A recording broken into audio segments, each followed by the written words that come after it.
We are live. Magic Mania back to you again. It's after the summer, it's the fall. Basketball season is coming back, and the boys got you locked in on all things Orlando Magic. I'm Jonathan Rumlicon. We got Josh, we got Luca right here on the Five Reasons Sports Network. And guys, basketball season's just right around the corner. We're just a month away from preseason basketball taking, course. Magic obviously going off of game 7 in the playoffs last time. Now we're able to see where this young team moves forward. But enough of me talking. We got two amazing men with me. I got Josh. I got Luca. Luca, my man, how you doing today?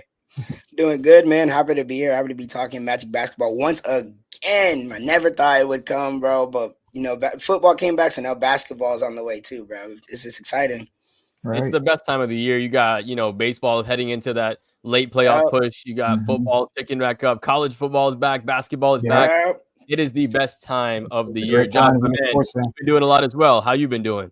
I've been good, man, but I'm excited for this season to be back, and let's talk some Magic hoops. There's a lot going on, so Absolutely, a lot going on. Even a new additional signing today by the Orlando Magic, picking up a little extra depth getting into it. But today, what we want to talk about is a little bit of this team's roster construction, right? The Magic, they're a young team. We saw last year they had a couple of holes. They tried to fill some of those holes, whether it was through free agency or the draft. But now we're going to take a look, see how this team looks. We'll kind of go around a couple topics with defense, shooting, playmaking, and then we'll just kind of see where this team stands and maybe where this team should be by the end of the season. So let's start off right at the top. Let's start off with just the overall offense for this team. Josh, I'll let you kind of kick it off with this Orlando Magic team. Obviously, Paulo Banchero, the spearhead of it. They also have Franz Wagner getting that contract, and you guys got guys like KCP, De Silva as well, joining in from the draft, adding a little bit of shooting. What are some of the strengths and what are some of the weaknesses that you've seen with this offensive, the construction of this team offensively? yeah. I think they definitely added a little bit more offense, defense. I mean, KCP is a big signing for them in this offseason. Right off the bat, I'll give you my ideal starting five. You got Suggs at point. You got KCP shooting guard, Franz, and then Bonchero and Wendell Carter. I think that's a solid starting five for now, and we can kind of see how it develops. But I'd like to have that as somewhat of a core, and then kind of experiment, see if it works, if it doesn't, things that change. I mean, and like you said today, they signed Myron from Osceola Magic, so there's that's the beauty of starting a new season. There's different lineups you can experiment with and kind of see what works and kind of go from there. Luca, what's your take? I think that's pretty balanced, to be honest. The starting five you named, just kind of gonna bounce off Jonathan's primary question. I think it's definitely got balance on both sides of the ball. Think more defensively though, but that's not to say the offense isn't on fire. Obviously, they made really good, really good offseason pickups. But I think defensively, that's really where the strength of this team lies. We've known that. So obviously, we got pros on the defense, perimeter defense. They're gonna lock up any of those guys on the outside 3 pointers. You got Jalen Suggs, KCP. Talked about their capabilities on the perimeter. Inside defense, I think we do have an all right presence in Wendell Carter. Paolo Banchero is also a pretty good defender, very solid. I would honestly go as far to maybe say a little bit underrated because his physicality and size and his athleticism, I feel like just gives him that ability to just naturally be that type of defender. And then offensively, obviously, the shooting is something that we've been talking about, been working on, but I think the dynamic between all those players does work. And I think it does make up for the lack of the capabilities that they do lack at times on the offensive end, to create in that half court set. But I do think that starting five would be also my starting five. Maybe later in the season we see Jet Howard, maybe we see Anthony Black, who knows? But I think to start the season, I think that's the ideal starting five for sure.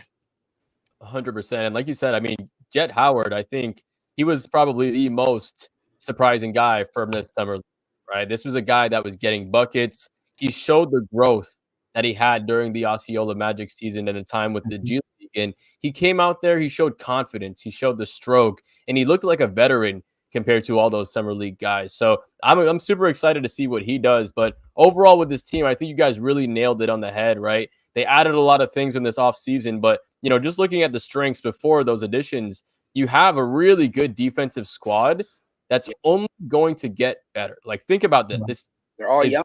youngest Mhm. teams in the league, and you have young, hungry defenders. Jalen Suggs could be in the conversation for all NBA this season, right? Yeah. He could be in that conversation to kind of be up there with those guys like Marcus Smart and those guys like Tony Allen, right? True disruptors of the game when it comes to the point of attack defense. So I'm excited to see what he does, but I just think overall the defensive intensity of this team is going to allow for more transition opportunities when it comes to the offense, right? I think that's going to be a big part of what this Magic's offense is going to come from because, like you Yeah, said, Luca, the half court sets they struggle in because part of their roster construction, a little bit of that issue comes from the lack of playmaking, right? We don't have a Mhm. true point guard. We don't have a true playmaker as much as, Paolo Banchero is a solid, scorer and he's your primary guy that you're going to go out there if you need a bucket in the playoffs. He's of your course. guy.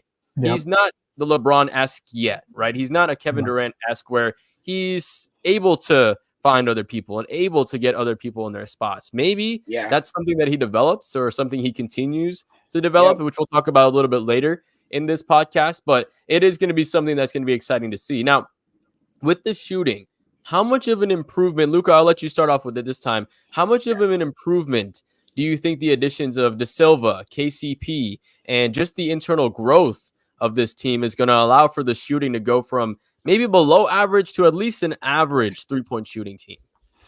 No, I definitely think there's a only room for growth in terms of the shooting percentage of this team. I think obviously when you do at KCP, who is a veteran guy, been in the league for quite some time, has always been one of those top 3-and-D guys in the NBA. And then you pair him with a lot of young guys who are still finding their way into this league, still trying to make a name for themselves, implement their game. I think it's going to affect all of them positively. And then, of course, you have a coach like Jamal Mosley. I'm really interested to see what kind of sets he implements into this offensive scheme. And then I didn't even get to talk about Tristan De Silva, who out of the Mhm. draft class was one of the best shooters, period. He was the best shooter out of the pick and roll. He was one of the best shooters off the dribble. He was one of the best shooters in the spot up situation.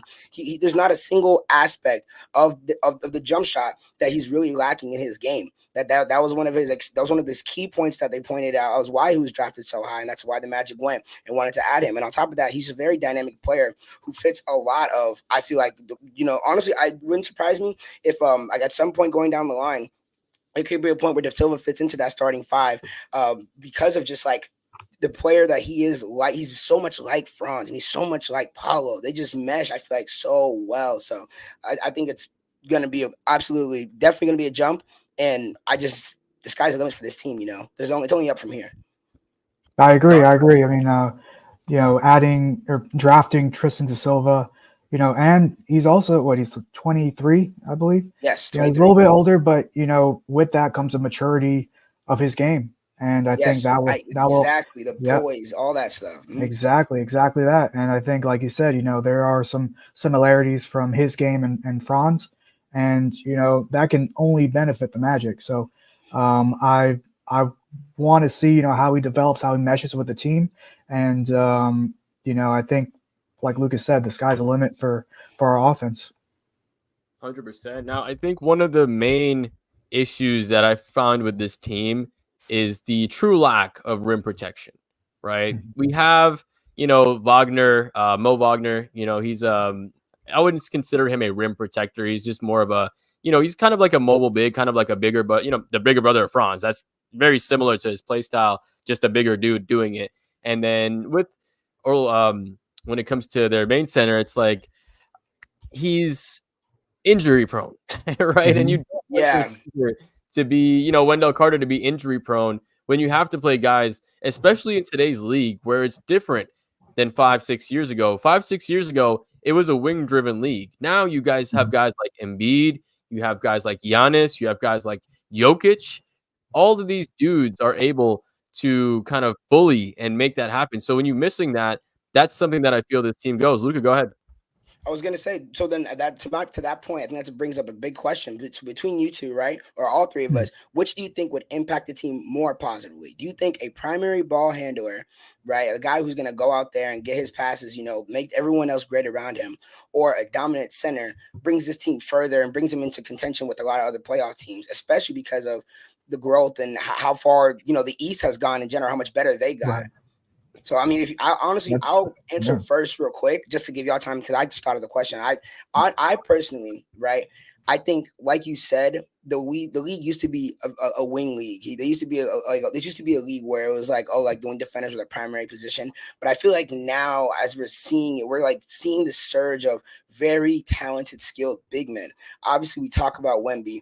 Obviously, we look at Embiid, right? But then we even look at the class. Obviously, this class isn't for some people wasn't the most exciting draft class, but I don't think that takes away from the talent of any other guys like Zachary Sachet, Mhm. like Alex Sarr, these big guards, Kyle Flapowski. These guards are huge and they're skilled. So I think that in terms of if they were to do something in the future years to push them over the edge, I think one of those dynamic centers is beneficial to them because I think you can live with Jalen Suggs being your one if you know exactly what you're going to get from him on defense. You know he's going to be an absolute pest. He's going to be a menace. Because and also if you ask me, I think it's way worse getting guarded by a pesty guard than a dominant big man. Like I promise, like I swear to anyone that's played basketball, like especially unless you just can't shoot. But I think that in general, a dynamic guard or that dominant force in the paint would really pave the way for this team. So that's what do you guys think?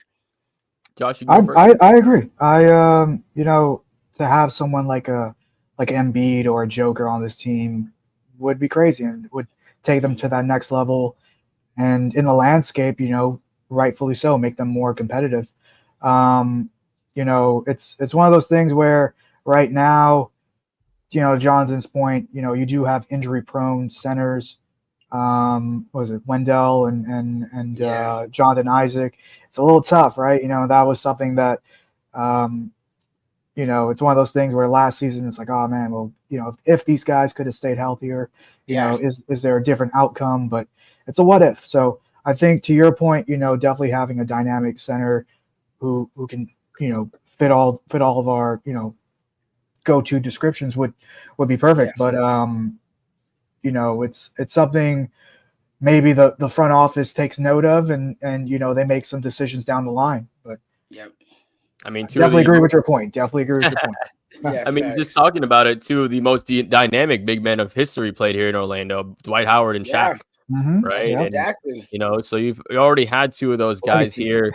And I am gonna, due to the team or due to the makeup of this team, I am gonna disagree with you guys, and I'm gonna take the guard position, right? Fair. Because Okay. I think with the lack of shooting with this team, unless you had a big that was truly able to shoot the ball, he would clog up things for Paolo. He would clog up things for Franz, right? Now, when those guys are going to the rim to get their own shot, there's a second guy in the lane, right? Versus maybe you have Paolo at the 4, Franz at the 5. Yeah, it's a little more thin, a little more spread out, but that's the way of the league nowadays. We're not shooting or not winning games, with 80, 90 points. You're winning games 110, 115, right? So to have a shooter or not a shooter, but to have a primary facilitator who can get Suggs, who can get Franz, who can get De Silva, who can get Paolo, all these guys in their spots, I think in that scenario, with the way that this team is already made, that would be more beneficial, right? With how things are. I don't think that,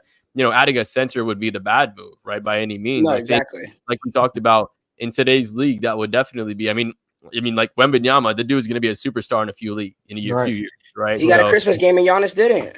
Exactly. So you're going to want to be able to defend against those things, but also with the amount of young talent, like dude that lives 5 minutes away from me.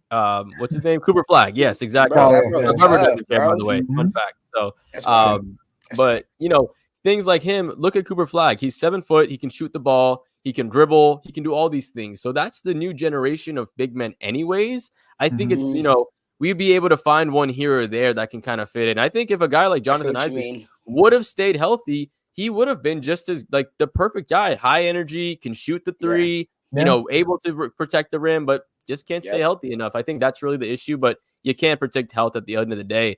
Next topic we want to get into, guys, because when it comes to winning a championship and taking that team from playoff contention to championship contention, you need a superstar on your team, right? And Luka was the one that brought this up. So shout out to the boy for giving us the topic, right? But exactly, multiple times you'll need more than one. So let's kind of talk about Paolo Banchero, and let's talk about what he needs to do to become a superstar, if he can become one, and what the ceiling of this team is with somebody like him leading the way. Luca, you posed the question a little bit earlier. I'm gonna let you Yes, kick sir. things off, my man. Yeah, man. I mean, I think the first thing we should address, I think he is for sure going to be a superstar. That I think is absolutely no doubt, really clear cut. Sadly, he is just the victim of a small market franchise. I promise, if this guy was on any other of these big market teams, people would already be like, not that he doesn't get hyped already, but people would be going, oh my, head over heels, bending over backwards to praise this guy. He put up one of the most historic rookie seasons we've ever seen in NBA history, and then put up one of the most historic second seasons we've seen in NBA history. You guys look at it as an all-star in his second season. I think I don't have the list on the top of my head right now, but I'm pretty sure there's only 3 or 4 players in NBA history who have ever made an all-star appearance in their second season. So that just already shows, and that already says just what he's capable of. In terms of what he needs to do to become a superstar, one, he doesn't need to win a playoff series, but hey, that wasn't his fault, so I'm not going to put that against him. That's that. Two, I really do think the only thing limiting, or I think there's actually 2 things limiting him, right? Because we talked about obviously the shooting of this team, right, where it's lacking, right? But I'm actually gonna throw you a curveball. That's not where I'm leading. I think that to cement himself as a superstar, right, if he can apply that defensive pressure that like someone of his size and his caliber, bro. You look at his frame, bro. Like you look at his capability. You look at his athleticism. He can be an absolute. Not that he's a bad defender now, but I think he could turn out to be an absolute elite defender. And everyone knows what's the saying, guys? Defense wins championships. I'm telling you, and it's not a myth, bro. So I think if he elevates his defensive game to the best that he can be, really put all he can into that side of the ball, and then just pair it with like a little bit of playmaking, just a little bit of playmaking, because he's already, like we said, we know what he can do on the court with the ball in his hands. It's all about him being able to get the other guys involved, because that's the art of basketball. No one travels faster than the ball. So I think if he can just get his playmaking up just to a pretty decent level, like if he can average for real, like 6 or 7 assists a game, and then get like, I'm gonna say like 2 blocks and a steal. I think that I seriously, and because he's 2 only blocks gonna, a he's little only high, gonna, bro. Come on now. 2 blocks maybe is okay. like Let me say one. Let me say one. Gobert type But thing. I'm only saying that though because of just we see what happens inside with the Magic. The centers are just not there. He has to play that, bro. Like we look at Jason Tatum, right? What he does on defensive end. That's like one of the biggest things that people were giving him props for. How he improved on defensive end and how he became a better rebounder, because that's what teams need. Things like those little things that you don't always, that don't get the wow plays. So yeah, let me not say 2. I'll say a block and a steal a game and get to like 6 assists. I think at that point, if he's still putting up the same point numbers, he's still going to be on the glass. He's absolutely massive. Like I said, he's a freak of nature, bro. Like I think that puts him in a very good potential to have that superstar caliber. I think Luca hits it on the head. I mean, those basically the things he needs to get done to make that leap, and rightfully so. It being a victim of a small market and everything. It's one of those things where we're talking about him like he's been in the league 5 years now. It's only what 2 years and going to a third. Mm-hmm. I mean, and we saw what he was capable of towards the end of last season, going into the playoffs, taking over games here and there. Just want to see it a little more consistent, and kind of really get into that superstar era that I think he's capable of. I see, John. I'm not gonna lie, Jonathan. Your face is scaring me. I feel like you're gonna. You're that smile. I don't know. You feel like you're cooking up something. I was just thinking, what defines a superstar to you guys, right? And for me, just because I'm answering it now or asking it now, for me, when the game's on the line or when it's down to the last couple minutes and a player has the ball in their hands and I have fear in my heart, that's how I know a player is a superstar player. You know what I mean? If that player has the ball in their That's hands and fair. it's the last couple minutes and you're not really worried about them, they're not really a superstar, right? That's why, in my opinion, Jason Tatum is a star, not a superstar. That's facts. You know what I mean? That's kind of what takes the next level. That's why somebody like Jalen Brunson, honestly, in my opinion, is a little bit higher when it comes to like just one-on-one. I would put Jalen Brunson a little bit higher. I agree. Than Jason Tatum. Yeah. When it comes I to agree. that side of things. Guys like Damian Lillard, right? Guys like Luka Doncic, right? Those are the type of guys that really put fear on your heart that if it's a tied game and there's 10 seconds left and they have the ball, you might be going home sad, right? I agree. Paulo Banchero is on that trajectory to where he's hitting tough shots. Like you said, Luca, game 7, dude put up 30 something, almost 40 points, Come on, right? man. I Come mean, on, Yep. man. dude is becoming one of the most prolific scorers in the league. And the shots that he's hitting are, for a second-year player, very impressive. Go ahead, Luca. Very Yes, bro. confident. No, I was gonna say, bro, and it's like, bro, it's not like he's shooting these out of, bro. He's shooting these at a high clip too, bro. Mhm. Like, bro, it's not like he's out there just chucking up shots. Nah, bro, he's taking good shots, bro. He's like, all these shots you're taking are like smart, like veteran level shots. These like literally the IQ you're seeing from him is that it's better to that of some veterans, and it's crazy, bro. Like it's literally just, I just think it's praise to be noticed, because like I said, he's like, it's not like he's just putting up all these points and he's just chucking it up. Nah, bro, he's shooting like good high level shots, bro. Like, and I just wanted this real quick. So he averaged 20 points, 6.9 rebounds, and 3.7 assists in his rookie year. And the only other players to do that: Kareem Abdul-Jabbar, Oscar Robinson, Michael Jordan, Luka Doncic, Larry Bird, Sidney Wick, Elgin Baylor, and Blake Griffin. That is elite company, bro. Yep. That's elite company. Like, that's insane, bro. That's insane. The dude has the absolute blueprint to become a Kevin Durant archetype, right? He's actually a lot taller than people realize that he is. He's a tall dude as well. And the type of dude the type of shots that he's able to hit and go over people, I think with if he continues to polish his game, he absolutely has superstar potential. And I think with that superstar potential, if Franz Wagner, if guys like Jalen Suggs, if you can have and build enough of a support squad around him, this could potentially, with the right moves, maybe an additional signing or two, or maybe an additional trade or so, can become close to a championship contending squad. It's becoming a lot more common for teams that didn't win championships to win. You had Milwaukee. Yeah. Teams like the Raptors, right? You had Nuggets. Boston when their first or their second in segregation, right? You're seeing all these things happen where teams that don't usually win are starting to win some championships. And so for the Orlando Magic, I think with the team and the blueprint they have now, the trajectory is right. It's going to be a matter of Jamal Mosley, the health, and where this team can, or how this team will grow as a young squad. But I think this team, with the correct moves, with Paulo Banchero becoming the star that I think he can become a playoff contender. Any final thoughts on that before we close things out? No. I was literally just going to ask y'all, what do y'all think he needs to average, just to wrap it up? What do y'all think he averages to be a superstar this year? Ooh. Go ahead, Josh. Go ahead and predict your Paulo Banchero averages. What did he average last season? This pull that up. Season, what do you think he'll go? Yeah. No, but he's saying, what did he average last season? Don't worry, I'll pull it up for you right now. Yeah. So he averaged, here we go. Mid-20s? He averaged 22.6, 6.9 rebounds, 5.4 assists on, guess what, 45.5% of the field. And you already know he has one of the highest usage rates. So I'm not even going to say it because that's a star of his team. So those are great numbers. Those are great numbers. The consistency of it. Hit those numbers and maybe a little bit more. I mean, no, tell me. I need numbers. Let's go. Come on. I'll go with 20, 24. And what were the other two that you had? 6.9 rebounds, 5.4 assists. So 7 rebounds, 5 assists. Yeah, I mean that's solid as it is. I personally think. Fair. Is that superstar numbers though? That's not superstar numbers. That's what I'm saying. I don't know. I think there is a next level he can get to. I believe that. We have to keep in mind it's his third season. The only guy, or one of the few guys that only became a superstar in his third season, Dwayne Wade, right? He goes and he wins a championship. Year 3. So it's very, very rare for players to do that in year 3.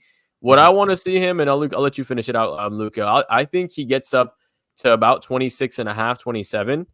Right. I think he will eclipse a couple 40-point games. I can see him having a 50 bomb some point in the season. I think his rebounds will stay the same, but I think his assists will go up. And I think the biggest thing we'll see out of him this year is the percentages go up. I think we'll see maybe like a 46, 47%. I expect him to drive to the rim more, get a lot more free throw attempts, and control the game with his pace a lot more. That's what a superstar Paulo Banchero looks like to me. One that controls the pace and the offense of the game and doesn't let the game control him, but he dictates where the game is played and how fast it goes. That's what I want to see from Paulo. That's what I think will make him a star going into a superstar this year. Close this out, Luca. Exactly, man. I believe the same thing, man. I think at 27 is perfect. Like you said, I think the 7 rebounds going to stay the same. Assists, maybe get to 6, but that's just me being a little bit picky. But I think the percentages are going to go up. He's, like you said, control the game. He's a huge guy. He's an absolute force on the field or on the court. Excuse me. My bad. I'm thinking football now. He's a force on the court for real. So, like you said, whenever he controls the pace of the game, the Magic will be 100 times better, and they have that possibility. They are that good of a team. So. And this team is just getting more and more exciting, guys. We are less than a month away from preseason basketball in the Magic. More than likely, I'll be there. Josh will probably be there at some point. We'll make things happen. We'll get you some live coverage. We'll try to get you some questions and keep it locked in right here. We'll keep you locked in with some more Magic coverage coming here pretty soon. Make sure you guys like the video, subscribe, follow, all that good stuff. Check us out on Instagram too, because we'll probably be posting some stuff on there as well. But as always, guys, Josh, Luca, appreciate y'all joining as always. And everybody that's watching, thank you guys as always. And we'll see you guys after the next one. Go Magic.